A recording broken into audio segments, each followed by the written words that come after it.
This is the most disturbing thing I've seen a judge do in a long time. So this is Judge Benitez. He sits in San Diego. So he had somebody in front of him who had violated the terms of his probation, and he was up for sentencing. Basically, are you going to go back to jail? What are we going to do here? Well, the guy told the judge, hey, I got to get out of San Diego. I'm not a bad guy. I have a 13-year-old daughter. She's here in the courtroom with me today. I want to make a better life for her. So Judge Benitez responded by having the sheriff handcuff that girl who was just standing in the courtroom. He then brought the girl who was crying this whole time to go sit where the jury sits. And the judge took it upon himself to lecture the girl and tell her, if you do drugs, this is what's going to happen to you. And then the judge went ahead and sentenced the guy to 10 months in prison. Putting aside the trauma for this 13-year-old girl, there's a somewhat silver lining, happy ending. The guy got transferred to another judge who didn't sentence him to any jail time, and there's a formal complaint against Judge Benitez.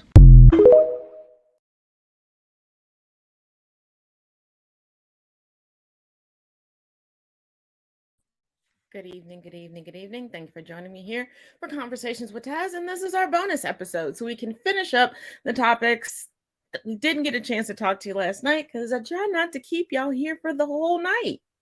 I know you like hanging out with me, but, it's the weekend.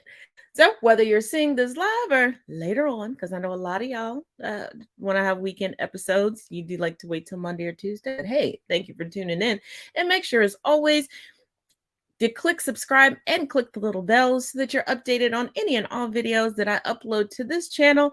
And in the link tree, there's also my backup channel, because people are now liking to report this channel. I don't know why. I think I'm cute and cuddly, but it is what it is. But let's keep going. Child. As always, unfortunately, hold on, let me get my mouse together.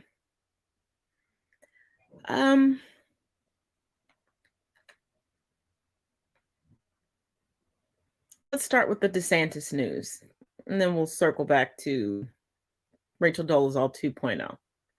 Let's go. So Disney loses self-governing status. The state of Florida is the new sheriff in town. Thank you. It's so great to be here. Today, the corporate kingdom finally comes to an end. There's a new sheriff in town, and accountability will be the order of the day. And since the 1960s, they've enjoyed privileges unlike any company or individual in the state of Florida has ever enjoyed. They, of course, controlled their own government right here in Central Florida.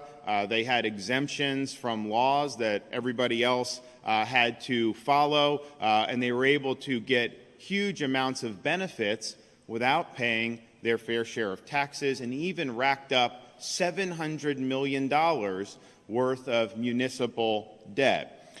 So we had a little bit of a tussle last year over school legislation, and Disney came out against something that was really just about protecting young kids and making sure that students are able to go to school learning to read, write, add, and subtract, and not having a teacher tell them that they can change their gender.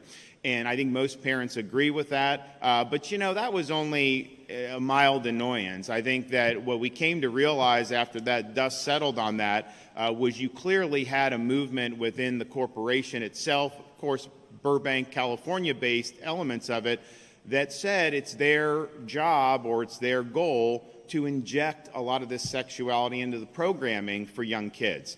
And I'm a dad, 6'4" and 2, and my wife and I know parents throughout Florida, we want our kids to be kids. We want them to be able to enjoy entertainment, school, without having an agenda imposed upon them. And so if you're going that way as a corporation, those are not the values that we want to promote in the state of Florida.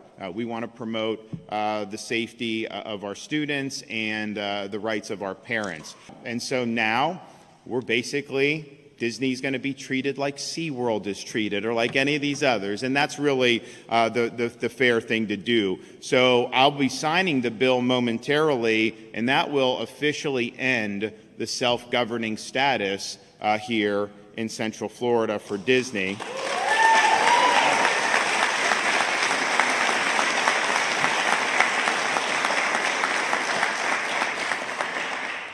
My signature will also end Disney's exemption from the Florida Building Code and Florida Fire Prevention Code. It will end Disney's exemption from state regulatory reviews and approval. It will end Disney's secrecy by finally ensuring transparency about what goes on in this area. It will ensure that Disney pays its fair share of taxes. It will prevent local governments dominated by leftist politicians from using this situation to raise local taxes. So Disney loses self-governing status. The state of Florida is the new sheriff in town. But, I got a lot on my plate. I can't be running this, from the governor's office. So we've created a state control board that is going to be responsible for governing this area. Okay, it is in the books right here.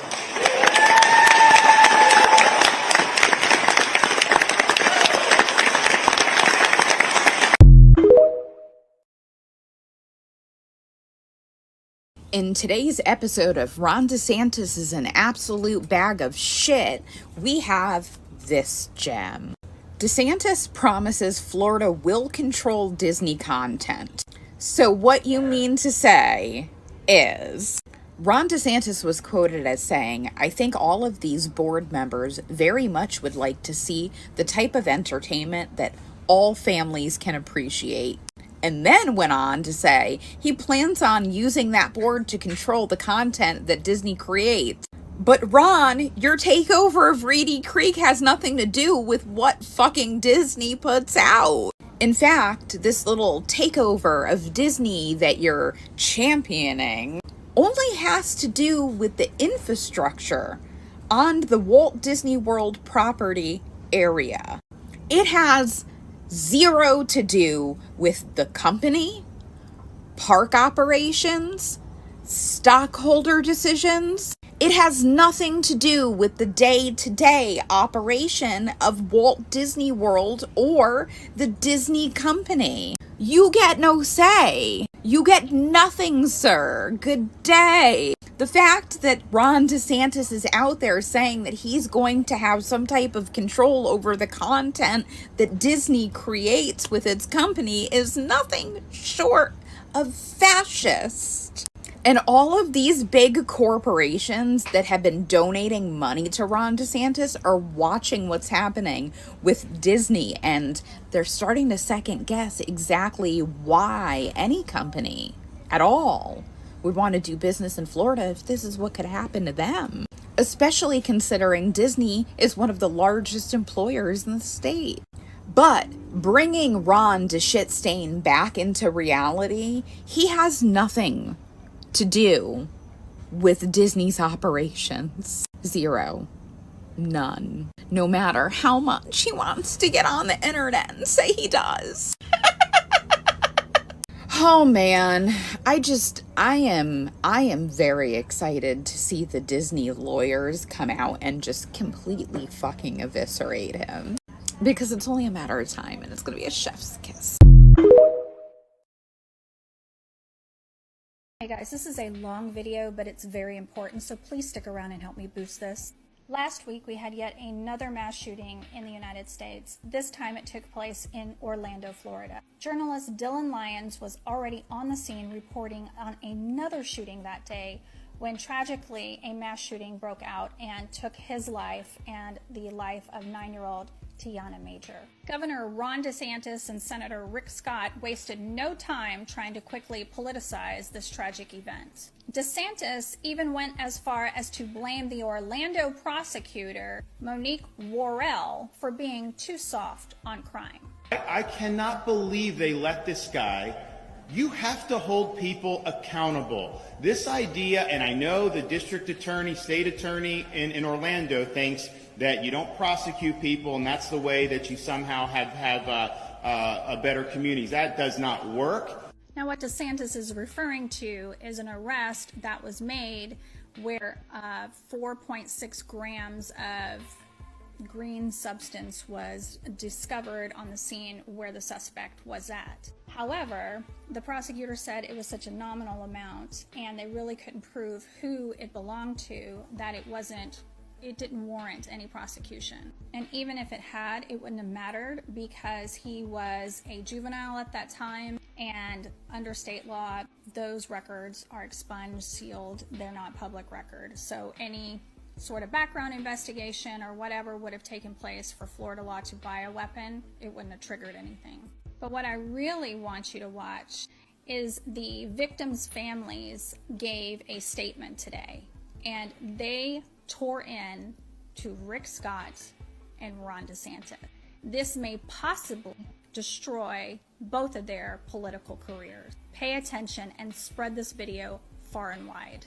They are sickened over what they believe has been the exploitation of their children's deaths by Governor Ron DeSantis and Senator Rick Scott. Both politicians have taken to the podium, deflecting the issue of gun violence in America and their support of essentially insane, barely restricted gun laws and open carry legislation, which will only cause more needless and innocent deaths.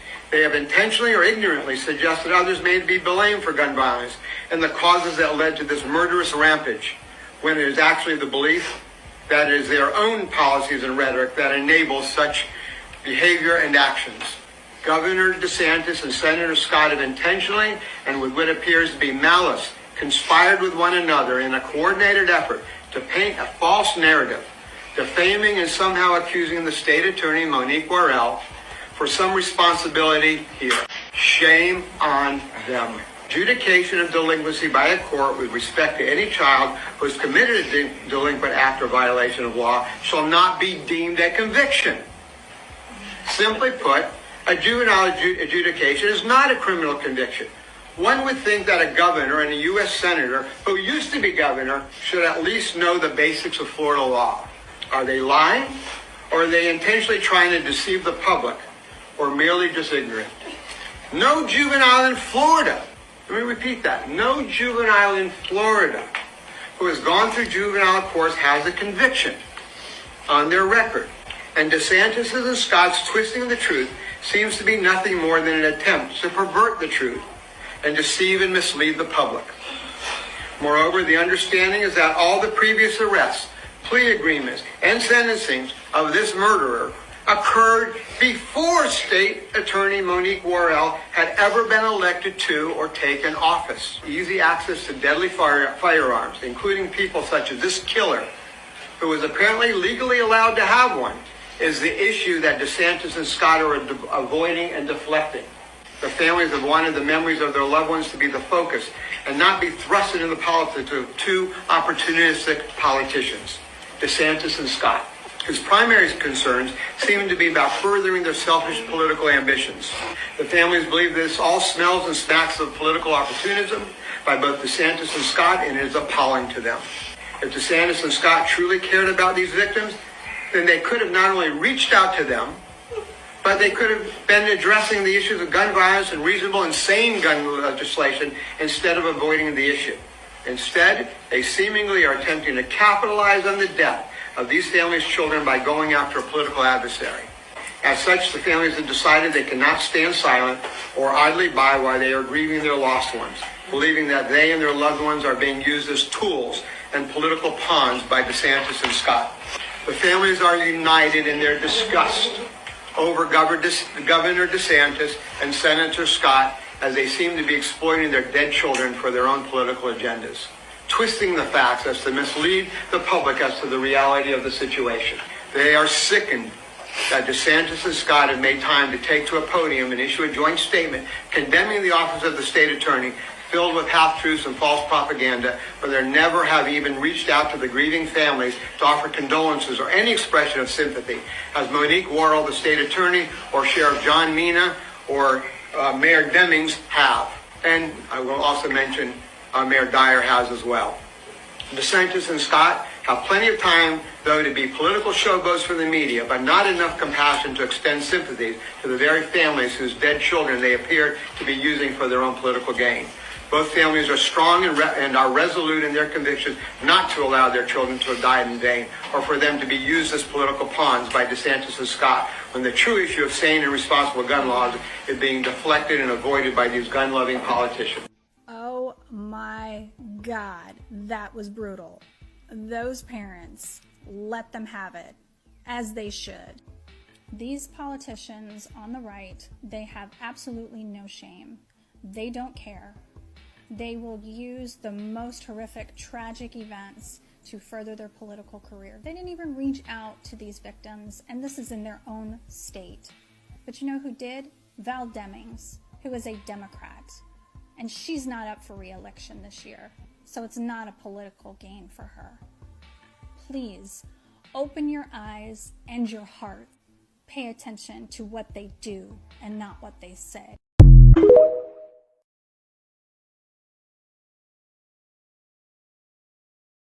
The fucked up news for today is, would you like to see what fascism looks like? And you thought fucking Trump had thin skin? This is the most I want to be like Adolf Hitler fucking bill you could introduce.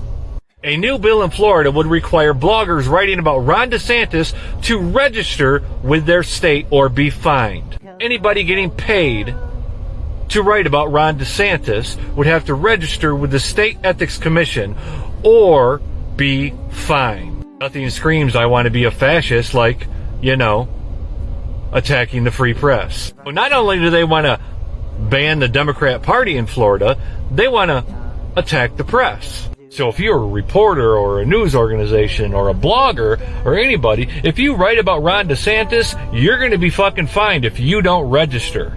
There is no excuse for this. There is no debating this. There is no discord going to happen around this. This is fascist as fuck. Plain and simple. There's no amount of mental gymnastics you can play to spin this. For fuck's sakes. Well, it's a good thing I don't get paid to do what I do online. I do not have a monetized account. And here's the thing. For the people who came after me a year and a half ago, thank you. Because the accounts that I had that were monetized no longer exist. So y'all are the gift that keeps on giving. But remember, Ron DeSantis is a part of the grand old party, the GOP, the grifting on purpose people. I thought y'all stood for small government. There seems to be a whole lot of big government that you all are cheering on, especially regarding Ron DeSantis in Florida. And there are so many GOP Floridians, still not the majority. That's why he had to redistrict and gerrymander in order to get reelected in Florida. Which I'm like, you were asked period point blank, were you going to run for president? Were you going to complete your gubernatorial stint? And we all know you're not. But I digress. This isn't going to fly across all of the states and commonwealths that make up the United States. Yeah, you heard what I said. The states and commonwealths. I know y'all love with your PR campaign to go the 50 states. No, there are some states and there's some commonwealths.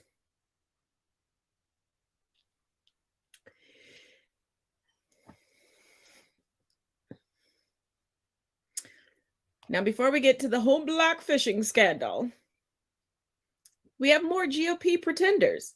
But I thought that they were good Christians, Taz. I thought that they were all honest, Taz.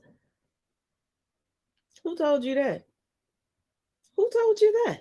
Move over George Santos. In what is turning out to be a remarkable freshman class of new Republican legislators in Washington, we've also got this gentleman, Tennessee Republican Congressman Andy Ogles. Mr. Ogles has described himself multiple times as an economist. Now, what is an economist, really? Who can say? They call it the dismal science for a reason. But you might guess, at a minimum, that if you're going to call yourself an economist, that implies you have some training in economics. Alas, no. News Channel 5 WTVF in Nashville has looked into that and discovered that, in fact, Congressman Andy Ogles has no degree in economics. WTVF found that Mr. Ogles in his life has taken a grand total of one community college course in economics, which he barely passed. And that was the extent of his collegiate work in the subject. Congressman Ogles also said that he graduated from Vanderbilt's Graduate Business School, which would be very impressive. In reality, he reportedly took executive education classes, which is a short-term non-degree program where you get a certificate. Thanks for showing up. Not actually a graduate degree, which requires years of commitment. Congressman Andy Ogles also claimed that he was a former member of law enforcement who worked in international sex crimes, specifically child trafficking. That experience in law enforcement maybe was him serving for 2 years as a volunteer reserve deputy in one county sheriff's office, a volunteer position from which, according to WTVF, he was released because he didn't meet the minimum standards even for that. For good measure, that sheriff's office said that Congressman Ogles had no involvement in international sex crimes. Congressman Ogles also claimed to have a degree in international relations. Turns out that, too, is a lie. And he's sort of now admitting that that's horse hockey. A little over a week ago, his office was saying it was a simple case of condensing a resume for the sake of brevity on the campaign trail. And it's partisan hacks who are trying to turn this into a headline for clicks. That was last week. Now, this week, we have a new explanation for his claim that he earned a degree in international relations. The congressman today released a statement saying, I previously stated my degree was in international relations. When I pulled up my transcript to verify, I realized I was mistaken. My degree, turns out, is in liberal studies. I apologize for my misstatement. Who among us hasn't completely forgotten what we majored in college and had to check it on the transcript? I do wonder if there's something about the words majored in liberal studies that could explain why this Republican in Congress left that out of his biography and made something else instead. What kind of studies did you say? What do you have an actual degree in? Watch this space.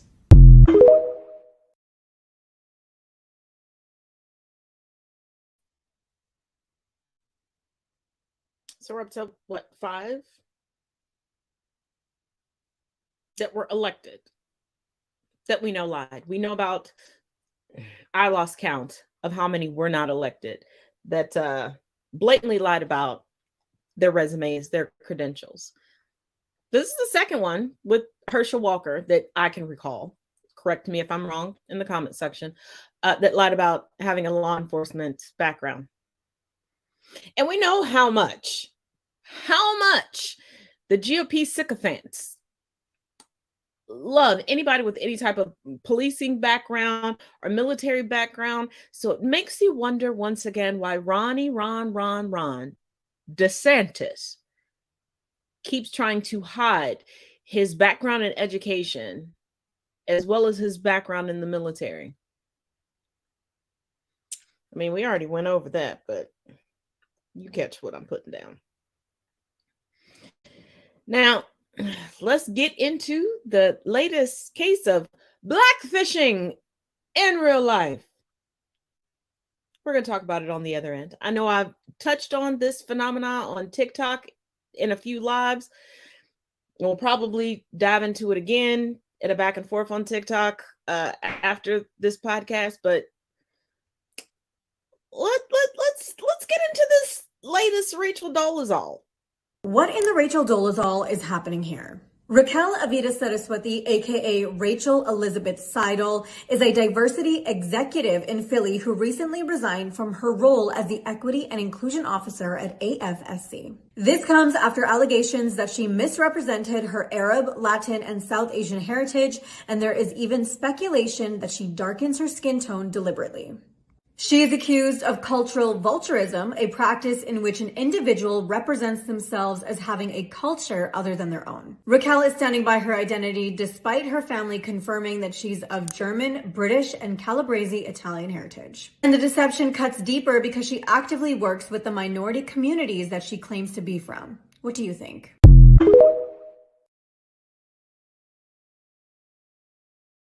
Here's the thing. People who keep getting exposed left and right for this generally have Black, brown, indigenous people of color backing them.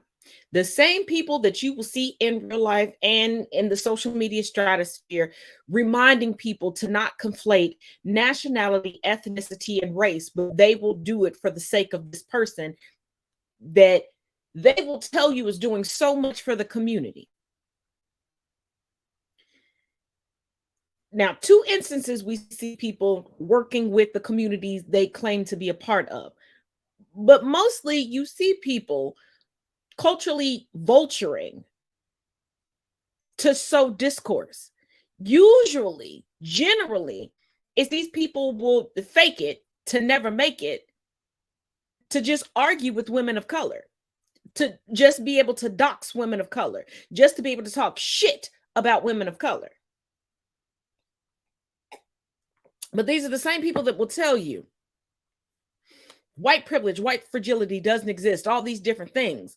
But they realize their mediocrity isn't making them notable. So they cosplay us. They cosplay the melanated while still utilizing their privilege and what they learned through their privilege. And they always want to double, triple, quadruple down. Family members will come out and expose them. They'll pull out birth certificates. They'll bring the whole videos from the whole family reunion. Like, baby, we white, Lily white, Casper white. And they're saying, you know, I am a woman of color. Honey, spray tan does not make you a woman of color. You were still easily defeated by UV rays. Like, everybody wants to be melanated till it's time to be melanated. Because I'm pretty sure if they would call for our heads, they'd be white in an instant. Whew. Now, y'all, it's been a while since I brought you an update regarding the Idaho murder suspect, and we have a lot of them. So let's get into it. Get you a snack, turn up the volume, go refill your glasses, because you don't want to hear about this. Breaking news, authorities found a knife at the home of Brian Kohberger's parents' home in the Poconos. Within the search performed, they looked in Brian Kohberger's vehicle, the garage, his parents' home, as well as a shed on the property. Here is a list of those items collected from those various areas. This information has been revealed by newly unsealed documents from Pennsylvania. Labeled as number 1 is knife.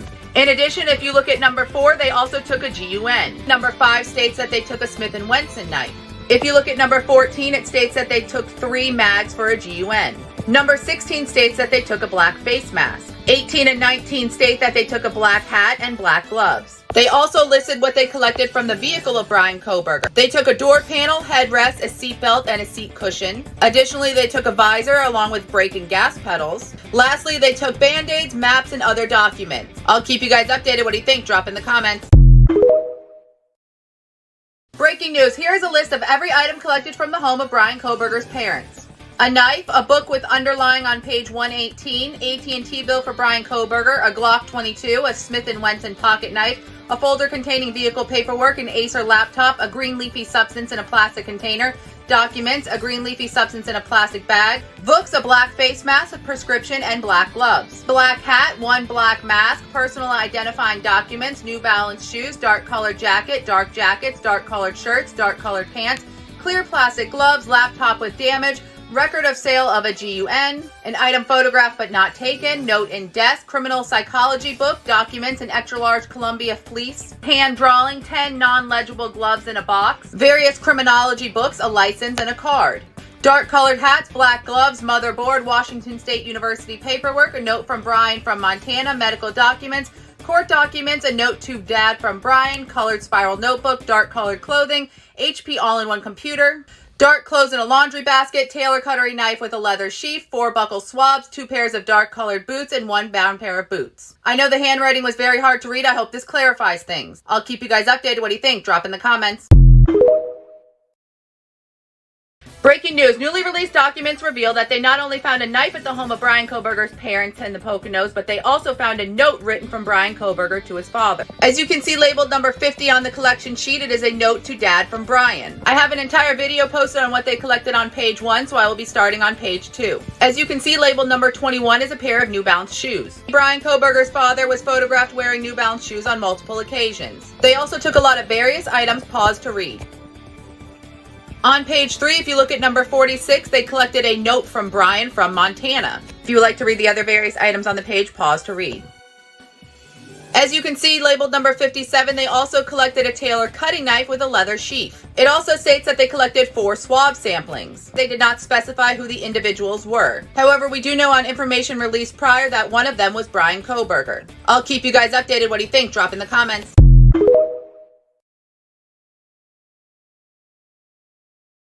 Breaking news, the judge has now unsealed a private Zoom meeting regarding the conflict of interest with Representative Ann Taylor. They have now unsealed and released the court minutes regarding that Zoom meeting. Within it discussed the conflict of interest with Ann Taylor, Brian Kohberger's public defender. The conflict of interest arose as she had represented one of the victim's mothers previously. However, Ann Taylor stated that when she was assigned the case in 2017, she never had any physical contact with Xana's mother. She says she never met Xana's mother nor provided her any legal advice.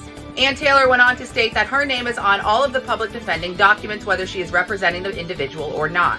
Furthermore, she states that the individual that did represent Xana's mother in 2017 left their practice in September or October of this year. She also stated that there was a felony case that she was not assigned to that they have conflicted out of. They also asked Brian Kohberger if he felt comfortable proceeding with Ann Taylor as his public defendant, in which he concurred. In closing, the state said there is a lot of speculation regarding this case and they want all representatives and anyone involved in the case to stick to the facts. I'll keep you guys updated. What do you think? Drop in the comments. Breaking news, here is a walkthrough with images of what they collected from Brian Kohberger. 1 silver flashlight, 4 medical style gloves, 1 white Arizona Jean Co t-shirt, 1 black WSU Champion brand sweatshirt, 1 pair of men's Nike black and white shoes, size 13, 1 pair of Under Armour socks, 1 pair of Under Armour black shorts, 1 pair of Under Armour boxers, and 1 buccal swab, which is the swabbing of the inside of one's cheek for a DNA sample. And due to the confusion yesterday, I would like to clarify that these items were collected from Brian Kohberger's person, not the home of his parents in the Poconos. In addition to those items collected, they were also asked to seize from the home in the Poconos and Brian Kohberger's car any personal belongings of Ethan, Xana, Maddie, or Kaylee. In addition, they also wanted to collect any documents, records, or data related to the crime in Idaho. They were also asked to seize any dark-colored clothing, any masks, or any diamond-soled shoes. The images that I provided were stock images, not actual photos of Brian Kohberger's belongings. I'll keep you guys updated. What do you think? Drop in the comments.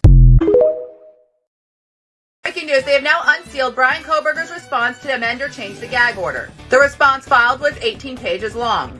Within it is Brian Kohberger's response to the media's petition to either dissolve or amend the gag order. A gag order is what prevents any information being leaked to the media through inside sources.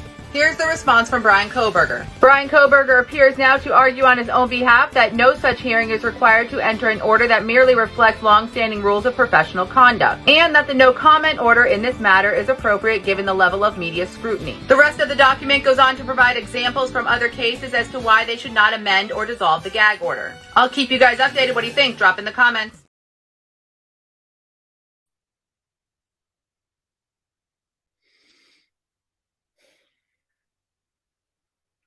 The more I come up, the more I learn about Kohberger in this case.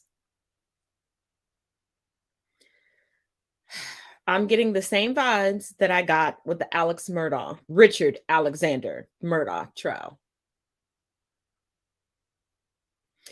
But as always, we'll sit back and we'll wait for more evidence and everything to play through. And whatever is televised, whatever I have access to, I will bring that access to you as well. We do have an update on another high-profile case. Many people have DM'd me about this, and I haven't spoken about it because I didn't have any concrete information regarding updates until now. So coming from WSOCTV.com, that is WSOCTV, as in Sam, OC as in cat, T as in Tom, V as in Victor.com. Shanquella Robinson case needing high-level diplomatic intervention, attorney says. It's been months since Mexican authorities announced that an arrest warrant was issued for a friend of Shanquella Robinson after her death in Cabo San Lucas. Now, an attorney representing Robinson's family says they need diplomatic intervention from the U.S. government in order to move forward the case. Robinson was killed in late October while vacationing in Mexico, according to a Mexican prosecutor who told ABC News on November 23rd that a friend of Robinson was the direct aggressor in her death, which was officially called femicide. The friend hasn't been publicly identified, but we all know who that is. But a video surfaced showing a woman attacking Robinson inside a hotel room. Salvador Robinson, Shanquella's mother, previously identified the people in the video as the friends her daughter accompanied on a trip to Cabo. Robinson is from Charlotte, and many of the people on the trip were from North Carolina. This is why I tell y'all, have a buddy system, and I digress. At first, friends told Robinson's family she died of alcohol poisoning, but the autopsy showed she died of a broken neck and spine. Channel 9 obtained Robinson's death certificate. It lists the cause of death as severe spinal cord injury and atlas luxation, and says she died within 15 minutes of injury. Alcohol poisoning is never mentioned. If y'all remember, previous updates that I've made regarding this case and what the doctor that came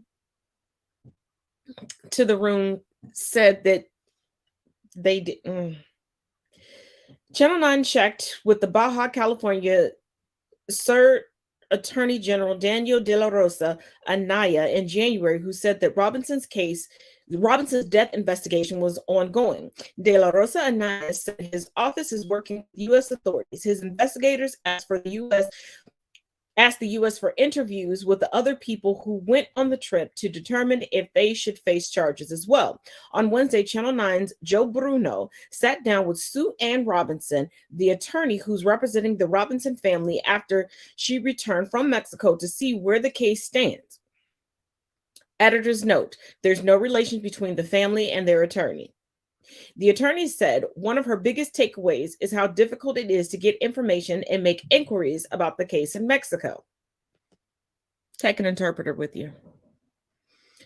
We weren't greeted by the consulate and taken to the attorney general's office. We kind of had to make our way in order to get information. No shit, Sherlock. Don't nobody like the United States. We've done some fuck shit to everybody. This is why history is important. Robinson told Channel 9, we did not receive any assistance from the consulate, despite their knowledge of the protocols in Mexico that the attorney general would require the consulate to be involved because it is a crime involving a U.S. citizen. They don't really care about us because we don't really care about them. No shade to the Robinson family. I want justice for Shanquella. But let's be so fucking for real right now. Okay? Let's be so fucking for real right now. We had a president for 4 years that shit on Mexico. We have his sycophants that are crossing the border to meet up with cartels that are not Mexican, to bring fentanyl back into the states that Mexican residents are being blamed for.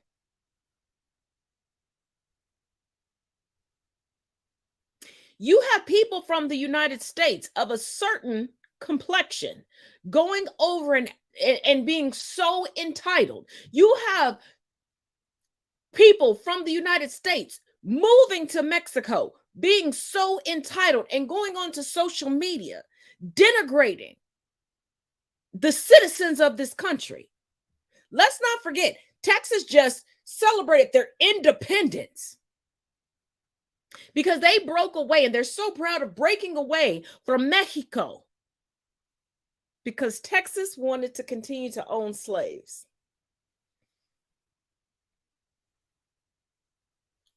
Oh, I'm sorry. Did you think you were going to get whitewashed, make you feel all cute and cozy and cuddly inside history here? You're at the wrong channel. You're at the wrong channel.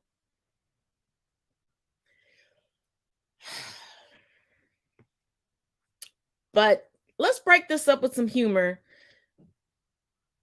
before we go into January 6th and CPAC.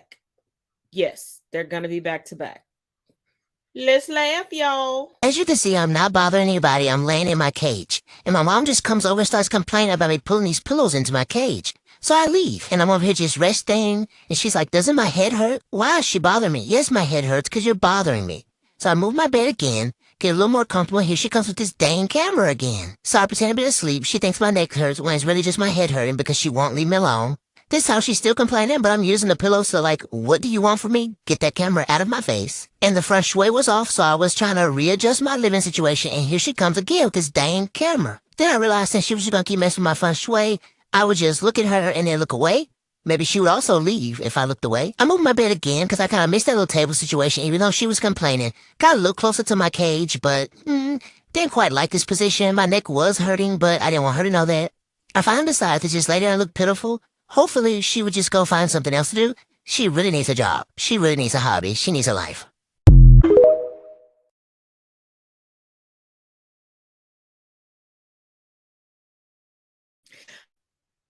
I feel like that's the inner voice of Sir Puppers that's over here asleep by me. Now, I'm not going to clown Sir Puppers too much because he's been good this week. Y'all have not seen him pop up and act crazy too much this week. So I'm not gonna jinx it, but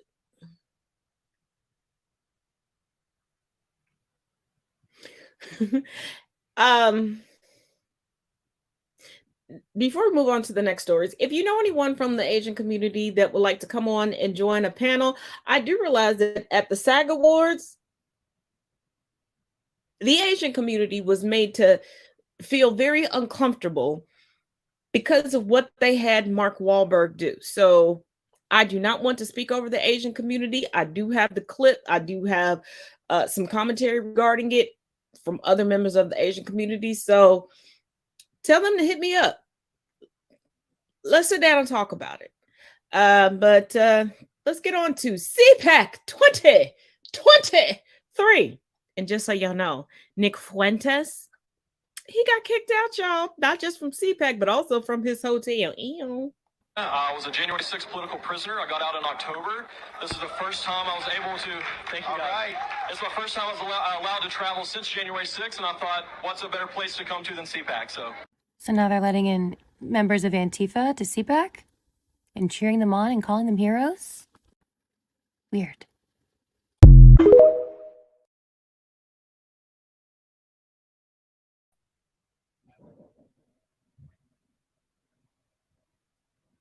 So the party that gassed you up to participate in Trump's self-coup that did not come to your rescue. That's the first place you... Okay. Well,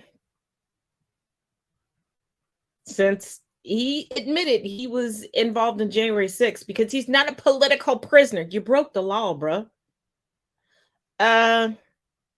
Let's get a little bit more clarification regarding this. The DOJ says it's okay to sue Trump regarding his self-coup, aka January 6th.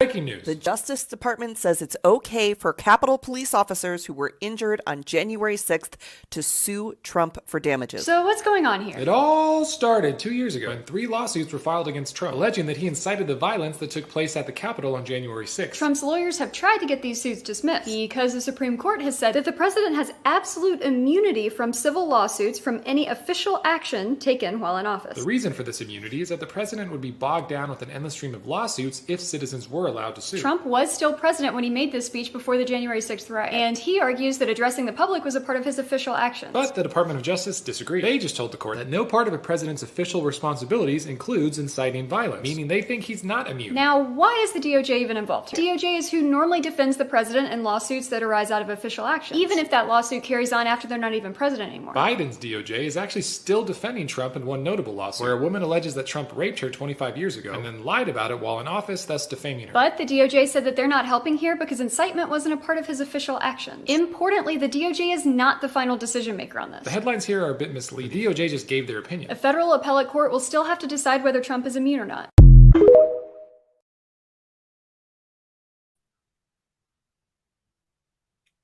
And he's not. He's not. Last year, I did a whole series on Monday night breaking down espionage and all the acts, and yeah, he's not. He's not. I understand people wanting to be cautious, but facts are facts. He's not immune. Get your lawsuits ready. Get your lawsuits. Get your lawsuits ready. Get your lawsuits. And class action. Oh, class action. Class action. Now, you all remember the woman at the center of the Tennessee cop sex scandal. I had some comments regarding it, but now there's new information. So, as always, I have to retract my previous statements for now because I went against my own rules, my own Gibbs rules of life. I did not have all of the information. I made comments. I do sincerely apologize. So now I'm going to do what I tell y'all to do and what I generally do, and to sit back and wait for all of the information to come out. But in all transparency, in all honesty, of course, I'm going to bring y'all some updates. So take a look, and at least for me, a lot of things that I was questioning before now make a whole lot more sense. See you in 2 and 2. Y'all know how we do. If any of you shared memes making fun of this woman, you should be fucking ashamed of yourself. A lawsuit just came out detailing the amount of abuse that this woman went through, and fuck every single cop that was involved in this. Not only did they coordinate their sexual abuse of this woman, once she started cutting herself and attempting suicide, they were worried about getting caught and started coordinating a fucking plan to make her look like the initiator of all the sexual contact. And then it went viral and all that shit started happening. The cops were doing this on secret phones. Obviously, they're not fucking smart, and people found out about this. They were sharing unwanted photos of her. Dude, it is absolutely disgusting what they were doing to her. And the way that people reacted to the story says so much about how we fucking treat and view women in society. It's disgusting. And I hope she gets a bunch of fucking money and a bunch of fucking help in therapy, because what she went through was fucking horrible. The way society treated her was horrible. And there's a lawsuit if you want to go read it and see the terrible shit that she was put through. Did you miss the part where during the human resources investigation, one of the cops who was accused of raping her put his hands around the human resources officer and choked her to intimidate her?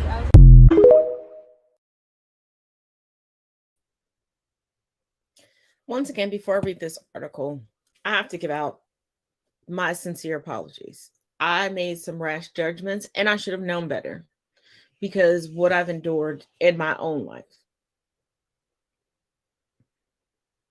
I am not making excuses.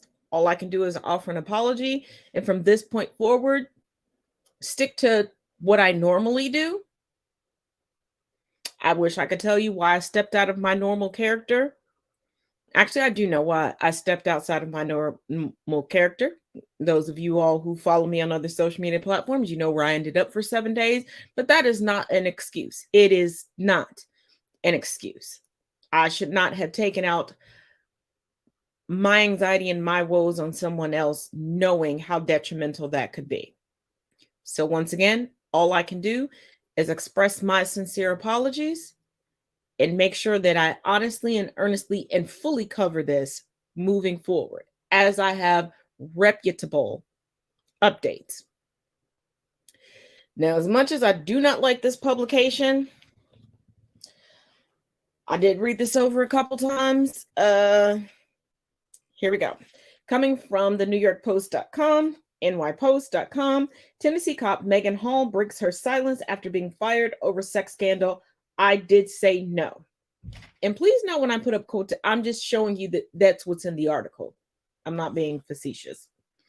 A Tennessee police officer fired over her sex sprees with a slew of fellow cops says she felt terrorized, calling out her bosses for the binge. Speaking publicly for the first time, Megan Hall, 26, told WTVF she tried repeatedly to douse the sexual advances of her sergeant at the La Verge, I don't know, police department, but he wouldn't take no for an answer. The on-the-job affair with Sergeant Lewis Power led to sexual encounters with 5 other cops.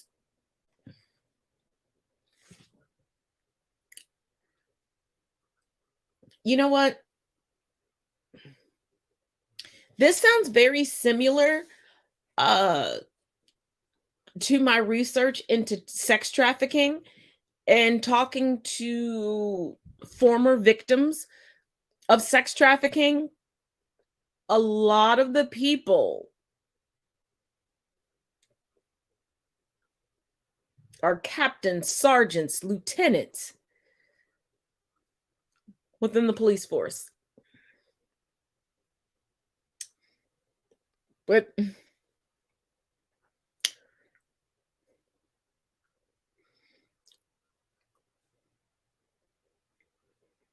so checks out. Now, remember I told y'all last night that the United States is truly trying to get into its shared turn back time era. We're now voting again on child labor laws. And we are now to a point where even though people are so proud of their connection to a lineage that fought against, taxation without representation, but now they're forcing taxation without representation. Not sure what I'm talking about? Pay close attention to this. And if you have children in a certain state, you might want to move. Ballot. 5 votes, 24 yea, 9 nay, and 1 present. House Bill 1410 passes. Return to the House.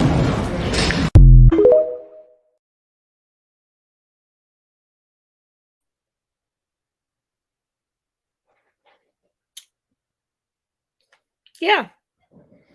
Children cannot tell you how they identify. Children cannot, but they can be.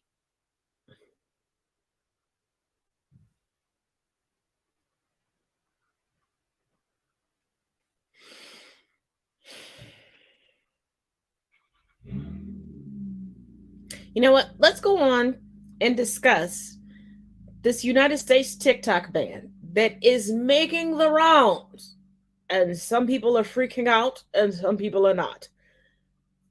Let's discuss why.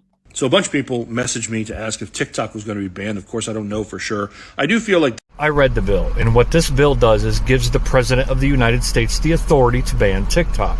Now, they know Biden's not going to ban it, but a Republican president like Trump or DeSantis, they would ban it in a minute. Right? They're playing the long game with this because this app scares the shit out of them. It has nothing to do with national security, like Tizzy says in the video. It has nothing to do with that. It has to do with people like him, like me, like the thousands of other creators on here calling people out for their bullshit, specifically politicians. I believe this app is, if not fully responsible for the red wave not happening. They don't want us talking. That's why Republicans want this app gone. That's why they're trying to play the long game. We have to act now, everybody. TikTok, the ban has passed. House Republicans have. Among the stages of fascism is to control the information and the narrative. So this is what they're setting up to do with TikTok. And unfortunately, I have to do something I don't necessarily want to do. I have to plug my YouTube account here. I started this account recently just to back up all the TikToks to YouTube. But with the possibility that TikTok might be going away altogether, I think YouTube might be the future home of perhaps the Zeitgeist Pulse. This includes uploading the lives that we're doing here on TikTok. This includes hopefully doing lives on YouTube if they are removing TikTok, and somehow integrating other means of communication so that... Let me explain something to you. I've been on social media since there was social media. I have been on the internet since people didn't, as we have now, there was not a home computer or multiple home computers in homes. I have been there for dial-up. I've been there for all of that. Okay. I've been there for the AOL disk, all of that. Okay. I've also been through when things have happened in the government or mainstream media, and as much as conservatives try to tell you that the media is controlled by liberals, it is not. Every media outlet is owned and run by a conservative GOP member. Every single one of them. And I've seen narratives be put out. And even on Facebook, people tried to put out lives like, hey, I'm right here while this is happening. Let me tell you, it wasn't really hitting because you're typing it out. And when you type things out, people use their internal voices, if they have an internal voice, to decipher things. So you may not get the severity, depending on where you are in your day, depending on the type of person you are. TikTok allows people to bring intonation, emotion, and everything else to you, along with facts, historical context, and real life in real time, showing you that what you've historically been told has been bullshit. Because even with me doing this podcast live multiple days of the week, I still have to draw from things that are pre-recorded. I can't really do live video because I don't know how the live video was going to end up.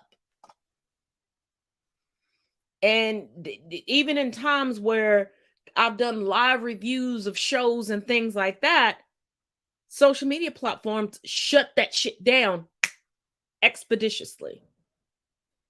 That's why they want to eliminate it. And when I say they, it's the Republican Party. Because yes, it went through the House that has a slim majority. No Democrat voted in favor of this. So now it goes to the Senate.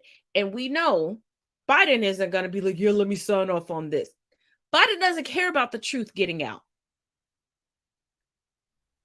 Biden has no problem with checks and balances. He has no problem with being told that he's fucking up. No problem with it.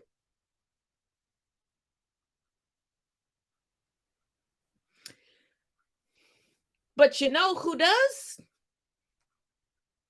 And see, the Republican Party thinks more of themselves than they do, because right now CPAC is looking like a Trump University graduation, empty as hell. And right now, with all the girls within the GOP fighting, they're split 10 ways to Sunday.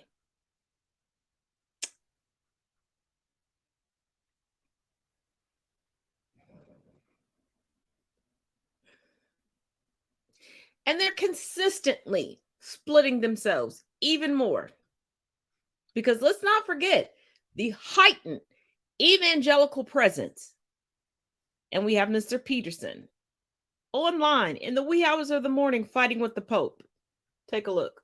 Hey everybody, at 1 o'clock this morning, Jordan Peterson decided to take on the Pope on Twitter. A little over a week ago, the Pope tweeted that social justice demands that we fight against the causes of poverty. And Dr. Peterson tweeted, there is nothing Christian about social justice. Redemptive salvation is a matter of the individual soul. Now, there's a sense in which Dr. Peterson is right and a sense in which Dr. Peterson is wrong. Dr. Peterson is right insofar as he conceptualizes Christianity as that Christo-fascist faction within Christianity, that individualistic, selfish, greedy renegotiation of the Christian gospel, which does not remotely constitute all of Christianity, but it's absolutely there. Now, Dr. Peterson is wrong in the sense that there is not a single syllable of Christian scripture that supports the notion that salvation is achievable in the absence of, and even in opposition to, social justice. Social justice is all over the Bible. It's all over the Hebrew Bible. It's all over the New Testament.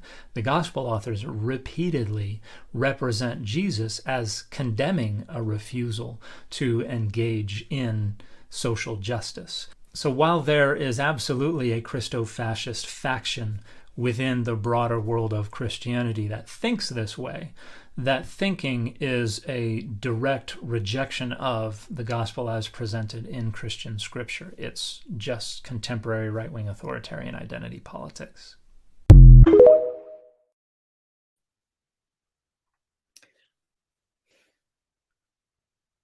See, tyrannical evangelists love to quote certain parts of the Bible, but see, they don't want to quote the part of the Bible while Jesus went into the sanctuary and flipped everything over because they were being secular in a holy place, just like there are churches that will hold bingo and other secular activities within there.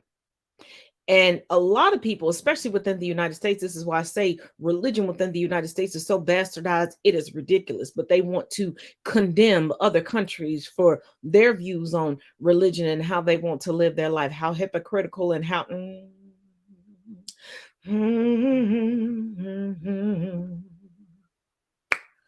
Anywho, because they're definitely not bringing the sunshine in our life. But they are not the lifeline. But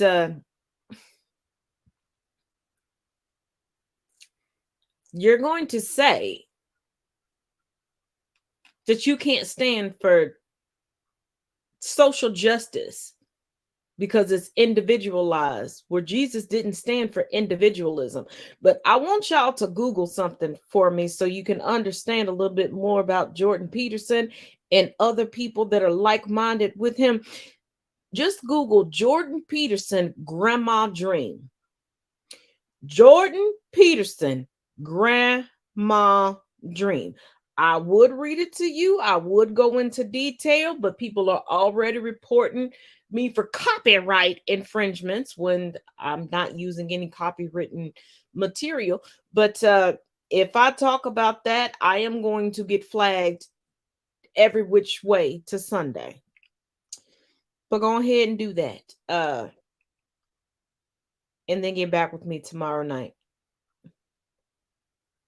Now, keeping with the tyrannical evangelist, thou that protests too much doth too much. Well, what do you know? After Republican Nate Schatzline from Texas wrote a bill to restrict drag shows, a new video has just surfaced of him dressed in drag while skipping through a park wearing a black dress. Why does this always happen with the Republican Party? I mean, you got this guy, you got George Santos. These are people who oppose drag shows, but then dressed in drag themselves. I mean, this guy clearly supports drag, so I don't know why he's trying to outlaw it. Just a really quick history lesson. Republican. The only dangerous drag queen in history was Jefferson Davis, the president of the Confederacy, who dressed like a woman to try and escape the Union Army. He failed. Yeah, your little Confederate hero was a drag queen. Okay, thanks, bye. Yeah, a lot of your favorite heroes were women in drag.